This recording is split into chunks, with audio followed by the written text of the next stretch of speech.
اعوذ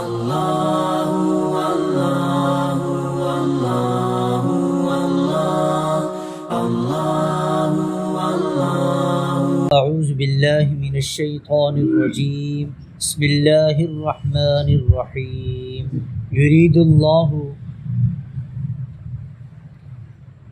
اللہ تبارک و تعالی چاہتے ہیں لیبین لکم، تاکہ بیان کریں وہ تمہارے لیے، ویہدیکم، اور تمہیں ہدایت دیں، سنن الذین من قبلکم، ان لوگوں کے طریقے کی، من قبلکم جو تم سے پہلے گزر چکے ہیں، ویتوب علیکم، اور تمہاری توبہ قبول فرمائیں، واللہ علیم حکیم، اور اللہ تبارک و تعالی جاننے والے ہیں، حکمت والے ہیں، واللہ، اور اللہ تبارک و تعالی یرید ان یتوب علیکم، چاہتے ہیں کہ تمہاری توبہ قبول فرمائیں، ویرید الذین، اور چاہتے ہیں وہ لوگ، یتبعون الشہوات، جو خواہشات کے پیچھے چلتے ہیں، کیا چاہتے ہیں؟ ان تمیلوا میلا عظیما، کہ آپ بڑی دور کی کجروی میں پڑ جائیں، یرید اللہ، اللہ تبارک و تعالی چاہتے ہیں، ان یخفف عنکم، کہ تم سے تخفیف کریں، وخلق الانسان ضعیفا، اور پیدا کیا گیا انسان کو کمزور۔ اللہ تبارک و تعالی ان آیت مبارکہ میں فرماتے ہیں کہ ما قبل والے جو احکام بیان کیے گئے، یہ احکام بیان فرمانے کے بعد ان احکام سے مقصود یہ ہے کہ اللہ تعالیٰ تمہیں وہ طریقے بتائے جو تم سے پہلے لوگ گزر چکے ہیں، یعنی انبیاء کرام، صالحین، وہ لوگ جو گزر چکے ہیں ان کے طریقے تمہیں بتلائیں۔ یہ جو احکام بیان کیے گئے ہیں یہ صرف تمہارے لیے نہیں ہیں، بلکہ تم سے پہلے جو لوگ گزر چکے ہیں ان کے لیے بھی یہ احکام تھے۔ یہ اللہ تبارک و تعالیٰ کا جو اسلوب ہے، کمال اسلوب ہے بیان کا، کہ ایک اللہ کی ذات ایسی ہے جو کسی کی محتاج نہیں ہے، اور کوئی شریعت پر عمل کرے، احکام پر عمل کرے، اس میں اللہ تبارک و تعالیٰ کا بھی کوئی فائدہ نہیں ہے، کوئی نہ کرے اللہ تبارک و تعالیٰ کو کوئی نقصان نہیں ہے۔ یرید اللہ، اللہ تبارک و تعالیٰ چاہتے ہیں، لیبین لکم، یہ احکام تمہارے لیے واضح طور پر بیان فرمائے۔ اب دیکھیں کہ احکام جو اللہ تعالیٰ نے ماقبل میں بیان فرمائے، اس کو اللہ تعالیٰ ایسے بیان فرما دیتے، حکمت نے بیان فرماتے، کوئی وجہ بیان نہ فرماتے، اس کی کوئی علت بیان نہ فرماتے، ایسی حکم دے دیتے تو وہ حکم تھا ہمارے لیے، لیکن اللہ تعالیٰ نے ایسے طریقے سے احکام بیان فرمائے، وجہ بھی بیان فرماتی ہے، حکمت بھی بیان فرماتے ہیں، اور جو احکام پر عمل کرے گا اس پر فضیلت بھی بیان فرماتے ہیں، ایسے طریقہ سے۔ تو اللہ تعالیٰ فرماتے ہیں لیبین لکم، تمہارے لیے واضح طور پر بیان فرمائے، احکام واضح طور پر ہیں، ویہدیکم، اور اللہ تعالیٰ فرماتے ہیں کہ یہ جو احکام میں نے بیان فرمائے، یہ ان لوگوں کے طریقے تمہیں، یہ احکام بیان فرما کر ان لوگوں کے طریقے تمہیں بتائے ہیں جو تم سے پہلے گزر چکے ہیں۔ اب ماقبل میں جو لوگ گزرے ہیں وہ کون تھے؟ انبیاء اور صالحین، یہی لوگ تھے، انہوں نے احکام پر عمل کیے، اللہ تبارک و تعالیٰ نے ان کو درجات دیے۔ تو ہمارے لیے بھی انہی کے طریقے ہمارے سامنے بیان کیے گئے، تاکہ ہم بھی انہی کے طریقے پر چل کر ہم بھی اللہ کی رضا کو حاصل کرنے والے بن جائیں۔ اور کمال یہ ہے اللہ تعالیٰ کی محبت، دیکھیے اگر ہمیں اللہ پہلے رکھتے اور ہمارے بعد دوسرے لوگوں کو رکھتے، ہمارے لیے وہ احکام ہوتے جو ہم سے پہلے لوگوں پر احکام نہ ہوتے، ہمیں صرف حکم دیے جاتے، تو اس میں ہمارے لیے عمل کرنے میں بھی اور ہمارے لیے ان احکام پر چلنے میں بھی بڑی مشقت ہوتی، بڑی مشقت ہوتی۔ جیسے آپ دیکھیں کہ ماقبل جتنے لوگ تھے ان کے لیے احکام پر عمل کرنے میں مشقت تھی، لیکن ہمارے لیے ان میں آسانی پیدا کی گئی۔ میں جیسے عرض کرتے رہتا ہوں کہ اب پہلے زمانے میں اگر کوئی صدقہ کرتا تو اس کیا صورت ہوتی تھی، اس کو جا کے پتھر پر رکھ دیتے، آسمان سے آگ آتی اور اس کو جلا دیتی، اب ان کے صدقہ قبول ہے۔ اگر وہ آسمان سے آگ نہ آتی، اس کو نہ جلاتی،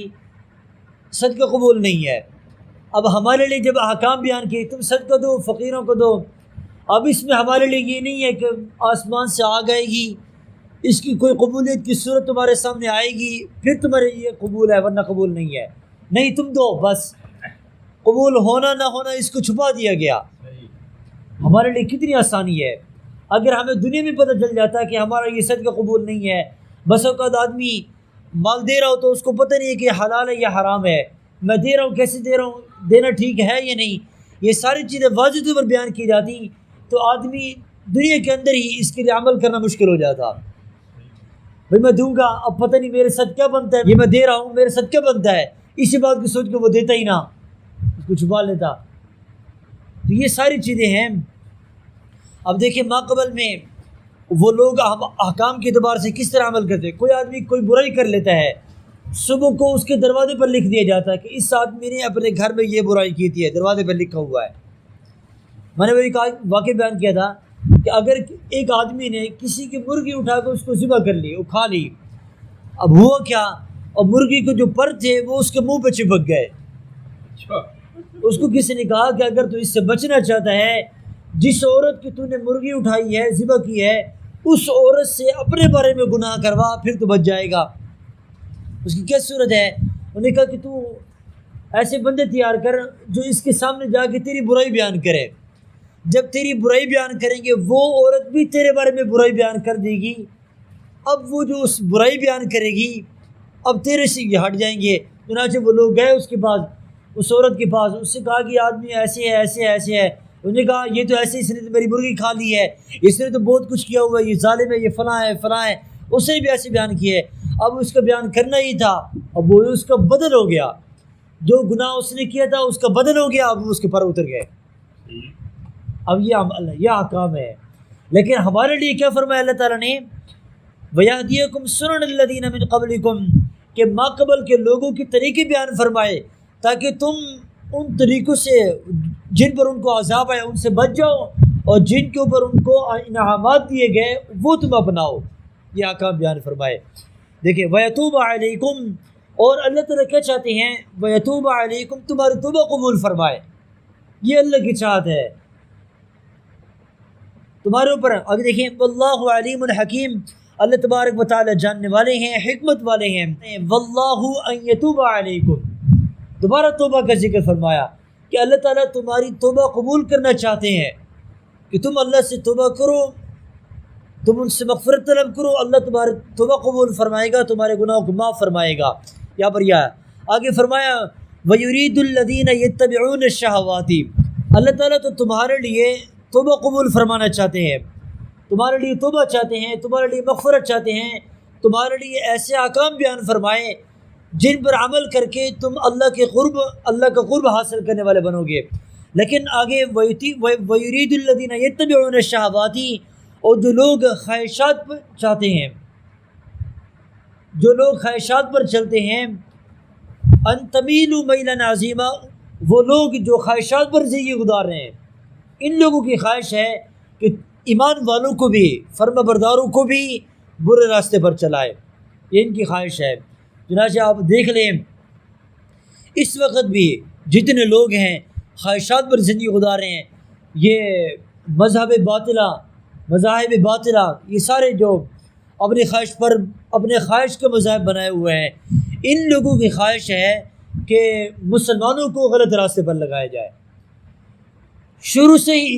ان کا طریقہ کار چلا آ رہا ہے۔ آپ علیہ السلام تھے، آپ دین کی دعوت دیتے تھے، اب ان کی خواہش تھی آپ علیہ السلام یہ حق بات کہنا چھوڑ دیں، حق بات کہنا چھوڑ دیں، یہ ان کی خواہش تھی۔ حضرت ابراہیم علیہ السلام ہیں، وہ جن بتوں کی عبادت کرتے ہیں، ان بتوں کے پاس جا کر انہیں کے ناک کان توڑ کر ان کے سامنے وعدے فرما رہے ہیں، یہ لوگ جن کی تم عبادت کرتے ہو، تم یہ چاہتے ہو،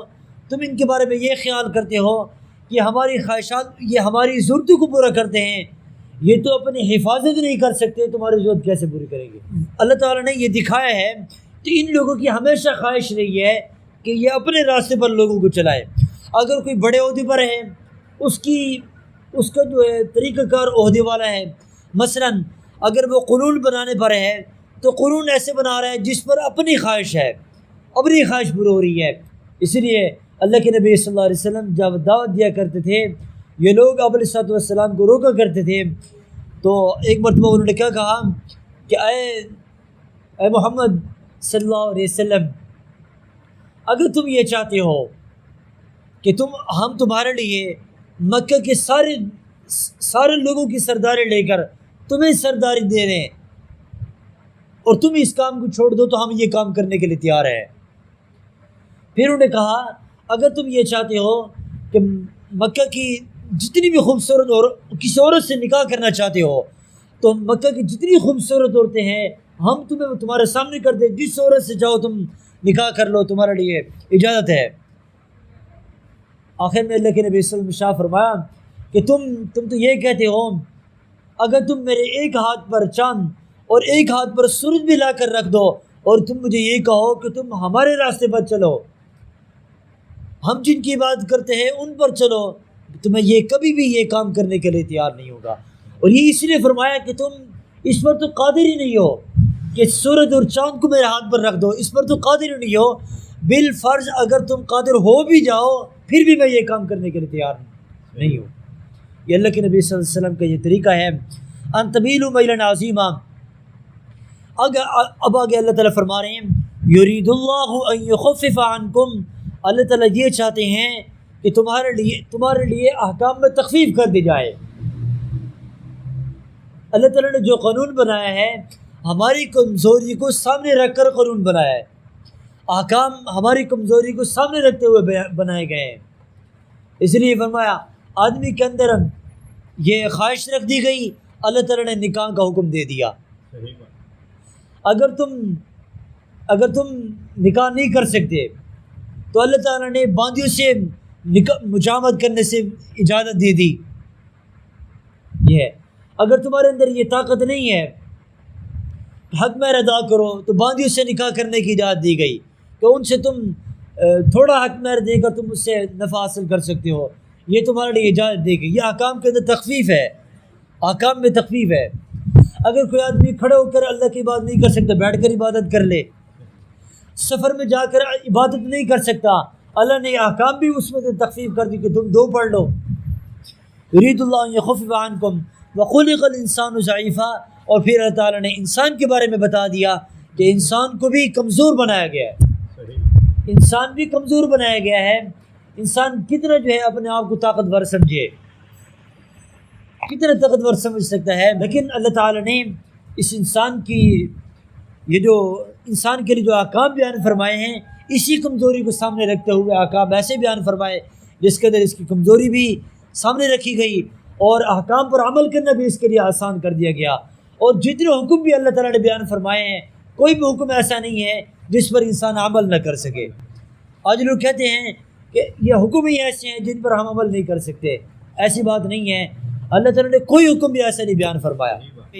تو اس پر اللہ تعالیٰ ہم سب کو سیدھے راستے پر چلنے کی توفیق عطا فرمائے، صحیح راہ اختیار کرنے کی توفیق عطا فرمائے، ان لوگوں کے راستے پر چلنے سے بچائے جو لوگ خواہشات پر چلتے ہیں، ان کی تو کوشش ہے۔ اللہ تعالیٰ ہم جو کہا سنا اس پر عمل کرنے کی توفیق عطا فرمائے۔ وما علینا الا البلاغ المبین۔